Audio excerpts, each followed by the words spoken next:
ఇప్పుడే country delight app ని download చేసుకోండి. Download the country delight app now.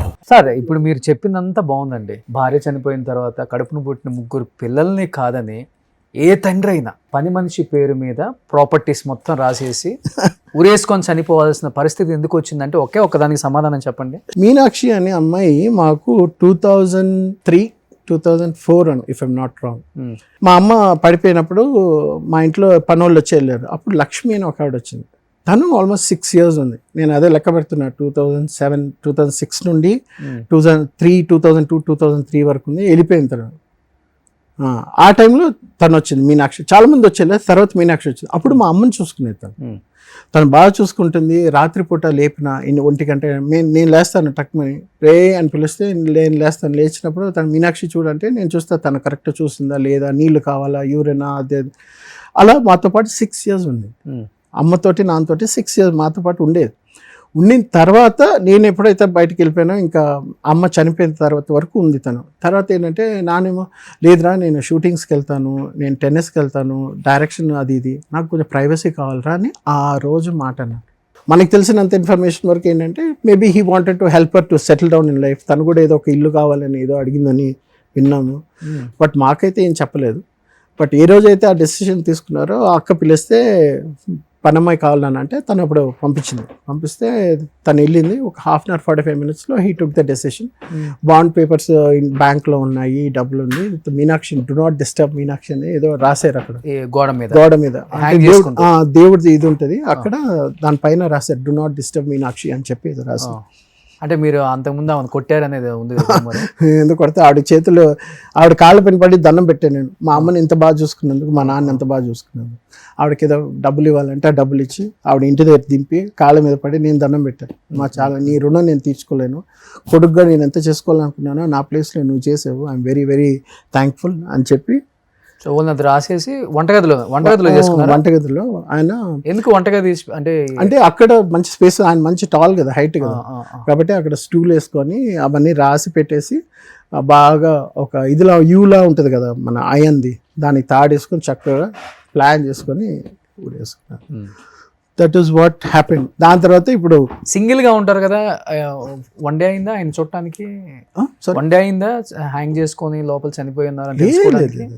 ఆయన ఇదే పడమ వెళ్ళింది కదా మా అక్కింటికి. వెళ్ళిన 1/2 hour 45 minutes వచ్చి తలుపు కొడితే లేదు, తలుపు తీయడం లేదు. ఏమైందంటే మళ్ళీ మా అక్కని వెళ్ళి పిలుచుకొని వస్తే ఎంత కొట్టినా పక్కింటి వాళ్ళు మా అక్క అందరూ వచ్చారు. పక్కనే ఉంటుంది మా అక్క కూడా.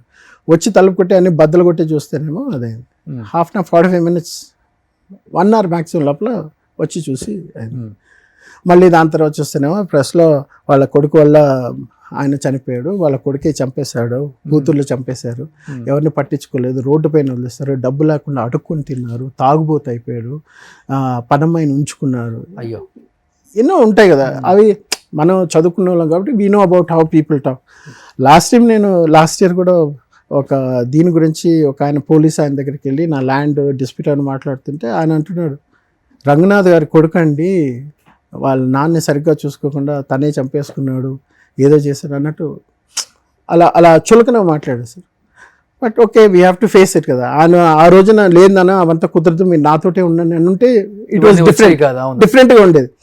బట్ అంటే మేము అదే చెప్తున్నాం కదా, మా నాన్న ఇండస్ట్రీలో ఉన్న ఆర్టిస్టులు మొత్తం కూడా ఇదే అనుకుంటున్నారు, పక్క పిల్లలు చూడకే చనిపోయాడు ఆయన.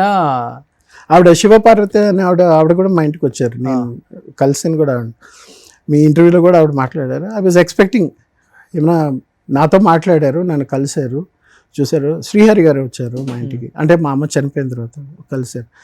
శరత్ బాబు గారు వచ్చారు. When so many people sauce. మన చిన్నప్పుడు చిరంజీవి గారు కూడా వచ్చారా? చిరంజీవి గారు మా నాన్న చనిపోయిన తర్వాత ఫిల్మ్ ఛాంబర్కి తీసుకుని రమ్మంటే అప్పుడు వెళ్ళినప్పుడు ఆయన అడిగారు. చిన్నప్పుడు ఇప్పుడు మా అమ్మ చనిపోయిన తర్వాత పలకరించడానికి నాన్నని కలవడానికి వచ్చారు. నేను అప్పుడు ఇంట్లోనే ఉన్నా. ఆయన వస్తున్నారంటే నాకు వణుకు. ఫస్ట్ క్వశ్చన్ ఏం అడుగుతారు, ఏరా ఏం చేస్తున్నావు అంటారు.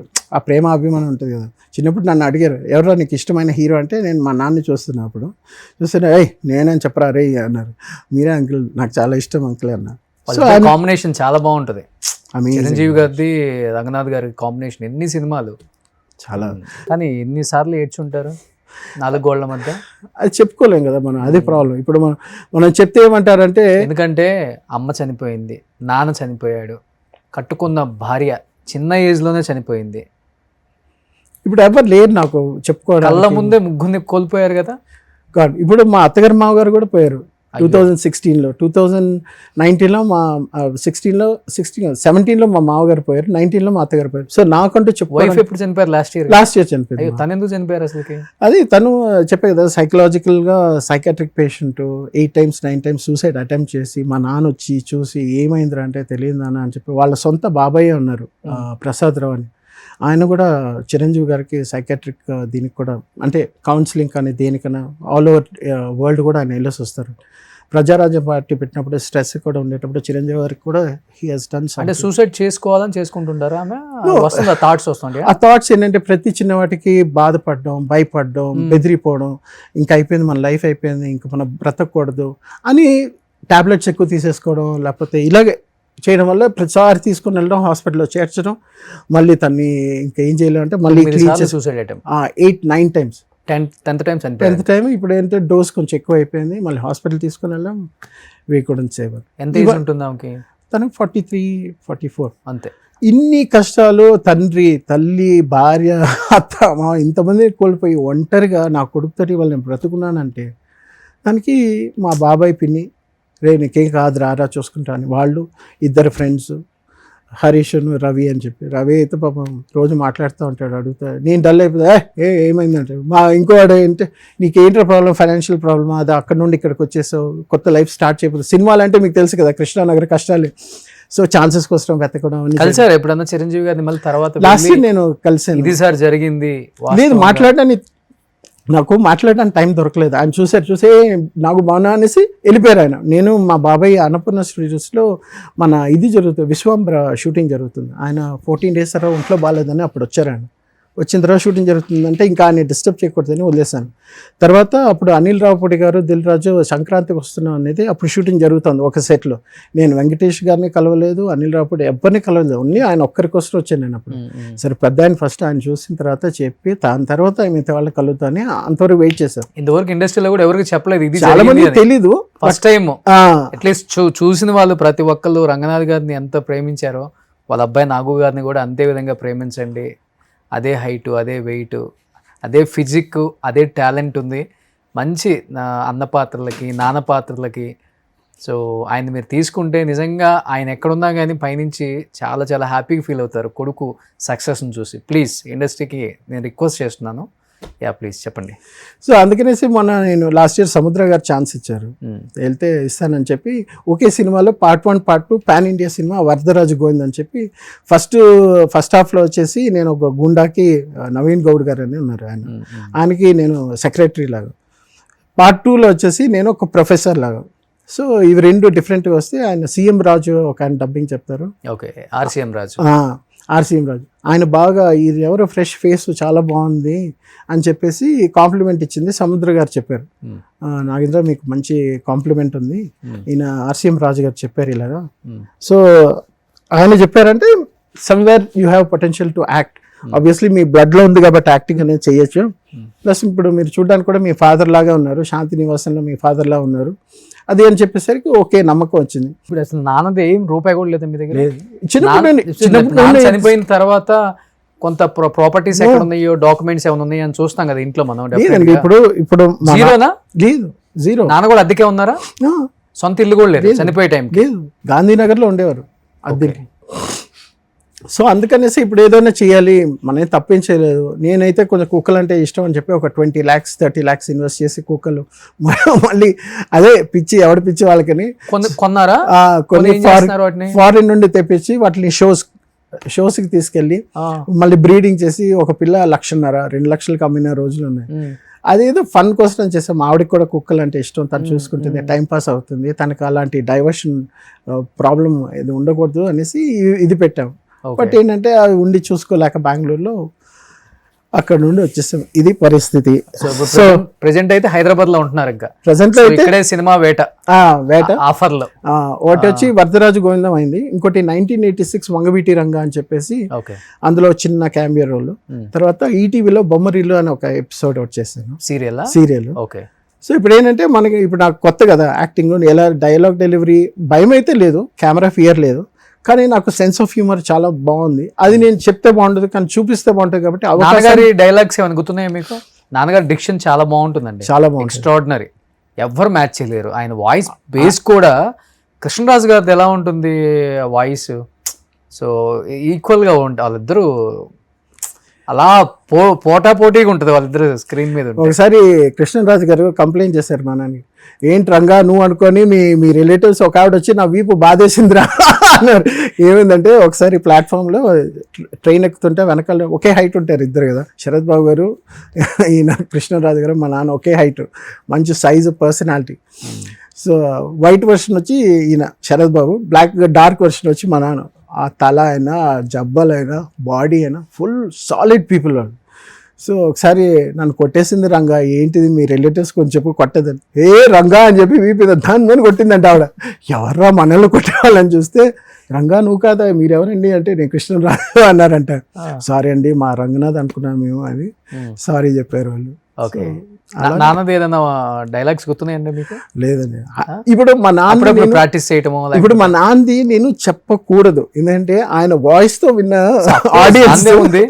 నేను చెప్పానంటే అది ఏదైనా ఒక 2 లైన్స్ నాన్నగారిది. లేదు నాకైతే నేను ఆ జోన్కి వెళ్ళాను. నేను ఆయన జోన్ వేరు, నా జోన్ వేరు. నాదేంటంటే కొంచెం కామెడీ సైడ్, విలన్కి అయినా సరే, కామెడీకి అయినా, ఫాదర్ రోల్, ఈ క్యారెక్టర్ రోల్స్కి అయితే I can do justification. Okay, కానీ నా ప్రైమరీ ఏంటంటే ఆ సెన్స్ ఆఫ్ హ్యూమర్ నాకు చాలా ఎక్కువ ఉంది. అది నేను చెప్పుకోవడం కదా, అవకాశం వస్తే తెలుస్తుంది మీకు, అది పండుతుంది.